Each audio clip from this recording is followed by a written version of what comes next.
Balochistan employees and workers grand alliance ज़िले जाफराबाद कायदीन के ज़ेर क़यादत में ब्योगा के मुतालबात अमल दरामद के लिए एहतजाजी rally government model boys high school डेराल हयात से निकाली गई।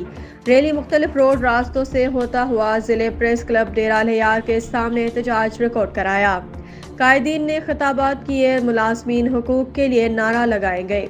JTA जाफराबाद सदर सजाद हुसैन रिंदो ज़िले काबीना अरकान व असातिज़ा कराम के हमरा भरपूर शिरकत की, जिसमें 25% तनख्वाहों में इजाफा, अपग्रेडेशन, प्रमोशन, टाइम स्केल बहाली समेत डिमांड पे सूबाई हुकूमत बलोचिस्तान नोटिफिकेशन जारी करे, वरना 15 मार्च ग्रैंड अलायंस के मुताबिक वज़ीर आला बलोचिस्तान हाउस का घेराव करेंगे।